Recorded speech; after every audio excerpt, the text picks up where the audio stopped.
Hello everyone. आज हम करेंगे पैरेलल कॉम्बिनेशन ऑफ सेल। तो पैरेलल कॉम्बिनेशन ऑफ सेल क्या होता है, देखो अपना टॉपिक है पैरेलल कॉम्बिनेशन ऑफ सेल।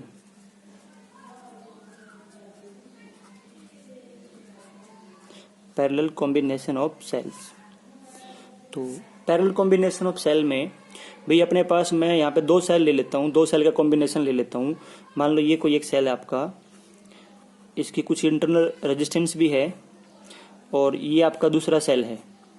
ठीक है, दोनों प्रैक्टिकल सेल हैं, रियल सेल हैं, आइडियल सेल नहीं है। आइडियल सेल की जो इंटरनल रेजिस्टेंस होती है वो हम मानते हैं जीरो।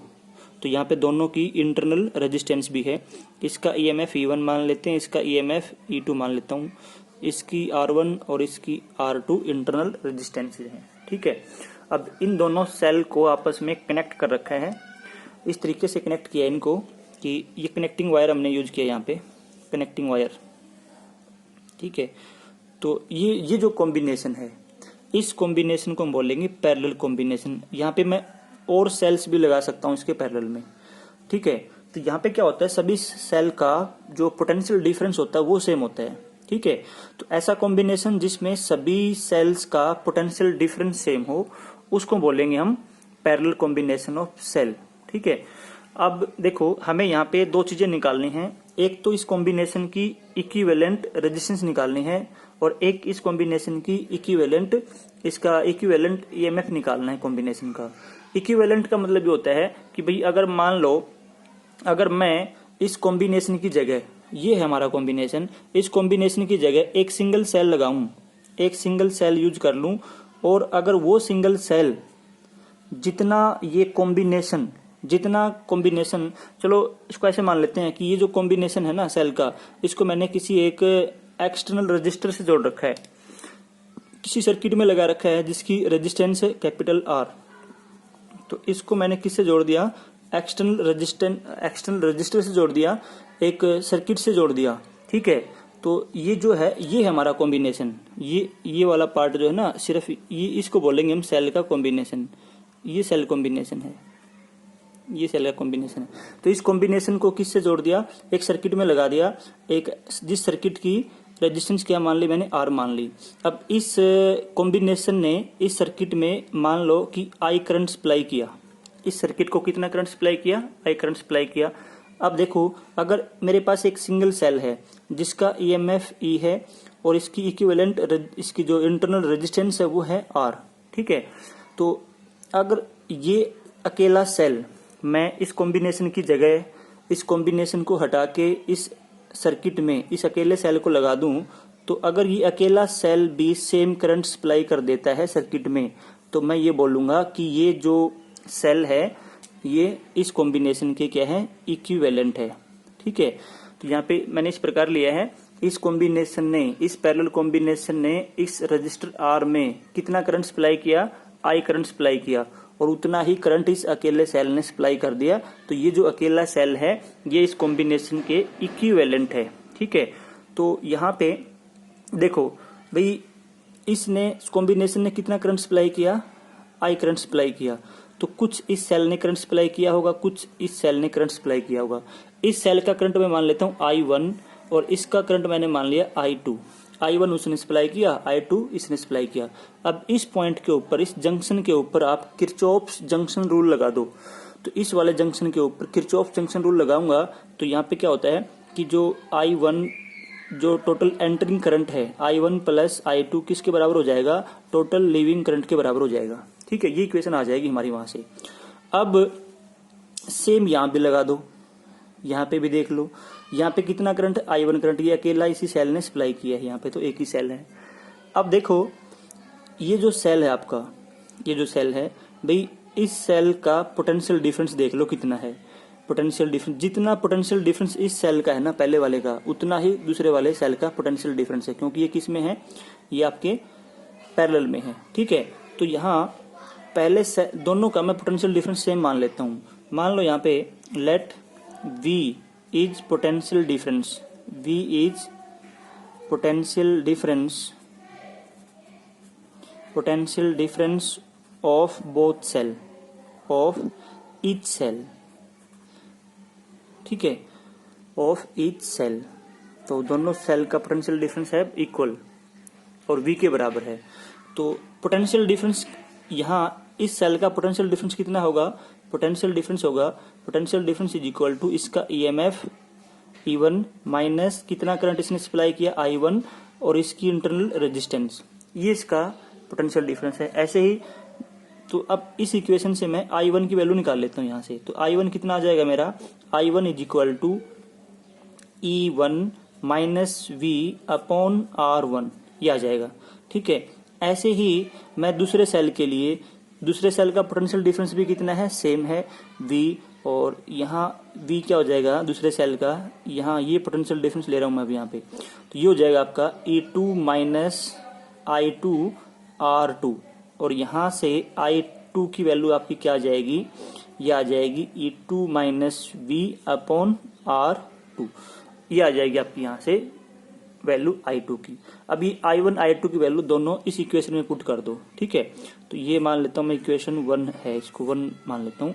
तो put value of I1 and I2, put I1 and I2 in equation 1। अब इसमें पुट करेंगे तो यहां से देखो I1 कितना है आपका, I1 E1 minus V upon R1 है, ठीक है, और plus I2 E2 minus V upon R2, और I1 प्लस I2 किसके बराबर है, I के बराबर है, ठीक है। इसको मैं थोड़ा सा मॉडिफाई करके लिखूंगा, इस इक्वेशन को मॉडिफाई कैसे करूंगा, अलग अलग से डिवाइड कर दो, R1 को एक बार इस मतलब एक बार ऐसे इसको अलग अलग डिवाइड कर देंगे। तो E1 upon R1 minus V upon R1 plus E2 upon R2 minus V upon R2 is equal to I, ये आ जाएगा, ठीक है। अब यहां से देखो, यहां से मैं इसको V वाले टर्म को एक साथ लिखता हूं और बाकी E1 E2 को एक साथ लिखता हूं। तो E1 upon R1 plus E2 upon R2 and minus इसको ऐसे लिखूंगा 1 upon R1 plus 1 upon R2, यहाँ से V मैंने कॉमन ले लिया, इज इक्वल टू I, ये इक्वेशन बन जाएगी मेरी, ठीक है। अब इस सेल पे आ जाओ, इक्विवेलेंट सेल पे आ जाओ। यहाँ पे इसमें पोटेंशियल डिफरेंस जो होगा इस सेल का, वो किसके बराबर होगा, इस सेल का जो पोटेंशियल डिफरेंस होगा, भाई पोटेंशियल डिफरेंस तो सेम सर्किट में लगा रखा ना इसको, जितना पोटेंशियल डिफरेंस इन दोनों के बीच में था उतना पोटेंशियल डिफरेंस इन दोनों के बीच में है, मतलब जो पोटेंशियल डिफरेंस है वो इस सेल में भी सेम है।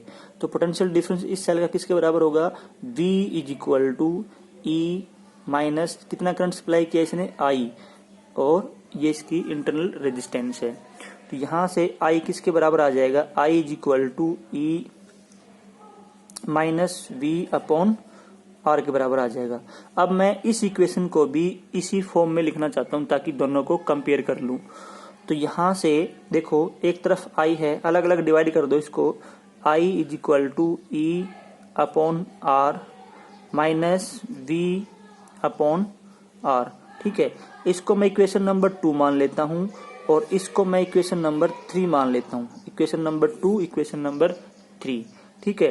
तो यहां से compare equation 1, compare equation 2 and equation 3, compare 2 and equation 3, इनको कंपेयर करेंगे। तो यहां से देखो दोनों में एक तरफ तो I है, ठीक है, दूसरी तरफ यहाँ पे E अपॉन R, तो E अपॉन R किसके बराबर आ जाएगा, E अपॉन R आपका आ जाएगा E1 upon R1 plus E2 upon R2, दोनों को कंपेयर करेंगे तो, ठीक है। और यहाँ पे minus V into 1 by R, ऐसे कह सकता हूं मैं इसको, minus V into 1 by R, और यहाँ पे क्या है माइनस V इंटू ये इसके मल्टीप्लाई में है। तो यहाँ दोनों कंपेयर करेंगे तो 1 बाय R किसके बराबर आ जाएगा, 1 by R is equal to 1 by R1 plus 1 by R2। तो ये जो R है ये क्या है, ये इंटरनल रेजिस्टेंस है किसकी, इक्विवेलेंट सेल की, ठीक है, ये इक्विवेलेंट सेल की इंटरनल रेजिस्टेंस है। तो इसको हम R को R इक्विवेलेंट लिखेंगे। तो R equivalent is equal to, यहाँ से देखो R की वैल्यू क्या आएगी आपकी, मैंने R को क्या लिख दिया, R इक्विवेलेंट, और आर की वैल्यू यहाँ से क्या आ जाएगी, 1/1/R1 प्लस 1/R2 ये आ जाएगी। तो ये हमारा आ गया आर इक्विवेलेंट। इक्विवेलेंट रेजिस्टेंस आ गई, मतलब इक्विवेलेंट सेल की आपकी इंटरनल रेजिस्टेंस आ गई है। ठीक है, अब इसमें देखो जो ई है, ई किसके बराबर होगा, इसको मैं इसी पेज पे थोड़ा नीचे लिखूंगा। यहाँ पे देखो आपका जो ई है, इस इक्वेशन से देख लो ई, तो ई क्या हो जाएगा आपका, E is equal to R times of E1/R1 plus E2/R2 ये हो जाएगा। ठीक है, और आर की वैल्यू रख दो, आर मतलब आर इक्विवेलेंट, इसकी वैल्यू ये आ जाएगी। तो यहां से ई किसके बराबर आ गया, E1/R1 plus E2/R2 upon R की वैल्यू किसके बराबर है, देखो ये आपका आ जाएगा 1/R1 प्लस 1/R2 ये इसके बराबर आ जाएगा। ठीक है, तो ये हमारा ई इक्विवेलेंट आ गया, इक्विवेलेंट ईएमएफ आ गया। तो देखो हमने क्या किया, यहाँ पे एक सेल का कॉम्बिनेशन लिया, ये पैरेलल कॉम्बिनेशन है। पैरेलल कॉम्बिनेशन वो कॉम्बिनेशन होता है जिसमें दोनों सेल में पोटेंशियल डिफरेंस सेम हो। ठीक है, इस कॉम्बिनेशन को हमने एक एक्सटर्नल सर्किट से जोड़ रखा है जिसकी रेजिस्टेंस है आर। ठीक है, अब इसमें इसका जो पोटेंशियल डिफरेंस है और इसका जो पोटेंशियल डिफरेंस दोनों का सेम है क्योंकि पैरेलल में है, तो पोटेंशियल डिफरेंस दोनों का सेम है और मैंने उसको क्या मान लिया, V मान लिया। तो V हमारा पोटेंशियल डिफरेंस है। अब देखो इस सेल ने मान लो कि I1 करंट सप्लाई किया, इसने मान लो I2 करंट सप्लाई किया, तो I1 प्लस I2 टोटल किसके बराबर हो जाएगा, I के बराबर। ठीक है, सर्किट में टोटल कितना करंट जाएगा, this one plus this one, तो I1 plus I2 is equal to I आ गया आपका। ठीक है, यहाँ पोटेंशियल डिफरेंस क्या होता है सेल का, अगर सेल करंट सप्लाई कर रहा है, अगर सेल खुद करंट सप्लाई कर रहा है ना, तो पोटेंशियल डिफरेंस क्या होता है, potential difference is equal to उसका ईएमएफ माइनस कितना करंट उसने सप्लाई किया इनटू उसकी इंटरनल रेजिस्टेंस। तो E1 माइनस I1 R1 हो गया। तो यहां से इस इक्वेशन से I1 की वैल्यू क्या आ जाएगी, E1 माइनस V/R1 आ जाएगी। ठीक है, ऐसे ही सेकंड सेल के लिए मैंने क्या कर दिया, V is equal to E2 minus I2 R2, यहाँ से I2 की वैल्यू मैंने निकाल ली। अब I1 I2 की वैल्यू मैंने यहाँ पे इसमें पुट कर दी। ठीक है, तो दोनों पुट करेंगे तो आपकी ये इक्वेशन बनेगी। अब इसको थोड़ा मॉडिफाई करेंगे, E1 E2 वाली टर्म एक तरफ कर लो और V वाली टर्म एक तरफ कर लो, तो ये हो गया आपका E1/R1 और E2/R2। इसको मैंने अलग से लिख दिया और माइनस, ये दोनों माइनस की टर्म है तो माइनस और V को कॉमन ले लेंगे इसमें से, तो V कॉमन ले लिया तो 1/R1 और 1/R2 ये बच जाएगा यहाँ पे। ठीक है, इज इक्वल टू I। तो ये होगी हमारी इक्वेशन नंबर 2, इसको मैंने इक्वेशन नंबर 2 बोल दिया। अब ये जो मैंने सर्किट डायग्राम बनाया है, यहाँ पे जो मैंने सर्किट डायग्राम बनाया है ये बना है इक्विवेलेंट सेल का, मतलब ये सेल इस कॉम्बिनेशन के इक्विवेलेंट है। अगर ये सेल जितना कॉम्बिनेशन ने इस सर्किट को करंट सप्लाई किया है, जैसे यहाँ पे आई है, अगर ये अकेला सेल भी आई करंट सप्लाई करेगा तो ये हमारा क्या हो जाएगा, ये कॉम्बिनेशन के इक्विवेलेंट हो जाएगा। तो यहां से ये इक्विवेलेंट सेल का आपका सर्किट है। अब इसका पोटेंशियल डिफरेंस देख लो, इसका पोटेंशियल डिफरेंस किसके बराबर होगा, इसका ईएमएफ माइनस आई जो इसने करंट सप्लाई किया इनटू इसकी इंटरनल रेजिस्टेंस। तो यहां से आई की वैल्यू निकालेंगे तो ये आपकी आई की वैल्यू आ जाएगी। इसको थोड़ा मॉडिफाई करके लिखेंगे तो ऐसा हो जाएगा। ये क्वेश्चन नंबर 3 होगी। अब 3 और 2 को कंपेयर करेंगे तो वहां से आपकी जो आर की वैल्यू है, ये आर है जो आर इक्विवेलेंट लिखा मैंने, तो आर की वैल्यू आपकी ये आ जाएगी और ई की वैल्यू आपकी ये आ जाएगी। ये हो गया आपका इक्विवेलेंट सेल का ईएमएफ और ये हो गया इक्विवेलेंट सेल की रेजिस्टेंस। ठीक है, तो अब यहाँ पे मैंने 2 सेल लिए थे, अगर 2 से ज्यादा सेल है यहाँ पे तो क्या कर देंगे इसमें ऐसे, जैसे यहाँ पे E1/R1 प्लस E2/R2 है ना, तो प्लस E3/R3, अगर 4 सेल हैं तो प्लस E4/R4, इसी तरीके से आगे ये इसको एक्सटेंड कर देंगे। ओके, अब देखो यहाँ पे अगर मान लो आपके पास n नंबर ऑफ सेल्स हैं, अगर आपके पास n नंबर ऑफ सेल्स हैं और सभी का जो ईएमएफ है वो इक्वल है और सभी की जो इंटरनल रेजिस्टेंस है वो भी इक्वल है। ठीक है, for n number of cells, अब इसको मैंने कितना एक्सटेंड कर दिया, n नंबर तक एक्सटेंड कर दिया और इक्वल ईएमएफ के हैं। E1 is equal to E2 is equal to E3 as shown किसके बराबर हो गया, ई के बराबर मैंने मान लिया। सभी का ईएमएफ क्या ले लिया, ई ले लिया। सभी की इंटरनल रेजिस्टेंस भी मैंने बराबर ले ली, तो R1 is equal to R2 is equal to R3 and as shown is equal to R, ये हो गया। ठीक है, तो इस प्रकार जो हमारा ई इक्विवेलेंट था वो किसके बराबर था, E1 upon R1, E1 upon R1 plus E2 upon R2, इस तरीके से था ना। तो यहाँ पे E अपॉन R, अब सब सेम है, E अपॉन R। कितने सेल लगा दिए आपने, इस तरीके से आपने n नंबर ऑफ सेल लगा दिए। कितने लगा दिए, n नंबर ऑफ सेल लगा दिए। ठीक है, अपॉन नीचे क्या था उस फॉर्मूले में, 1 अपॉन R1, तो 1 अपॉन R1 भी आपका R के बराबर है, प्लस 1 अपॉन R2, R2 भी आपका R के बराबर है। इस तरीके से कितने हैं, अप टू n है यहाँ पे। ठीक है, तो इसको हम सोल्व करेंगे तो क्या आ जाएगा, E equivalent is equal to, ये E अपॉन R कितने टाइम्स है, n टाइम्स है, तो n times of E upon R हो जाएगा यहाँ पे, अपॉन ये n times of 1 upon R हो जाएगा। ठीक है, तो यहाँ पे 1 अपॉन R से 1 अपॉन R कैंसिल हो जाएगा, और यहाँ से क्या आएगा आपका E equivalent is equal to E के बराबर आ जाएगा। तो इक्विवेलेंट सेल का ईएमएफ किसके बराबर होगा, किसी एक सेल के बराबर ही होगा। ठीक है, R इक्विवेलेंट की अगर बात करें तो R इक्विवेलेंट किसके बराबर था हमारा, R इक्विवेलेंट आपका था 1 अपॉन R1 आपका R है, प्लस 1 अपॉन R2 भी आपका यहाँ पे R ही है, प्लस अप टू कितने यहाँ पे n नंबर ऑफ सेल थे ना, तो n टर्म हो जाएंगे यहाँ पे इस तरीके से। तो इसको क्या लिखूंगा मैं, 1 अपॉन, ये आपके 1 अपॉन R कितने टर्म्स हैं, n टर्म्स हैं, तो n times of 1 upon R। तो R इक्विवेलेंट यहाँ से हो जाएगा आपका, R equivalent is equal to R upon n। तो पैरेलल में अगर n सेल लगे हैं, सभी की अगर इंटरनल रेजिस्टेंस सेम है, तो जो इक्विवेलेंट सेल की इंटरनल रेजिस्टेंस होगी वो किसी एक सेल की इंटरनल रेजिस्टेंस से n टाइम्स कम होगी। ठीक है, n टाइम्स डिक्रीज हो जाएगी। तो ये आपका था n सेल के लिए। अब देखो, अगर आपने n सेल लगा रखे हैं और सभी का ईएमएफ सेम है, E के बराबर है, सभी की इंटरनल रेजिस्टेंस भी सेम है, R के बराबर है, तो ये जो कॉम्बिनेशन है ये कितना करंट सप्लाई करेगा एक्सटर्नल सर्किट में। जो सर्किट हमने बनाया था भाई, ये इस प्रकार है कि आपके पास एक सेल ये है, ये इसकी इंटरनल रेजिस्टेंस है, ये दूसरा सेल है, ये इसकी, इस प्रकार कितने सेल हैं, ये आपके 2 सेल हो गए, और इस तरीके से इसको कहाँ तक एक्सटेंड कर दिया, n नंबर ऑफ सेल तक एक्सटेंड कर दिया।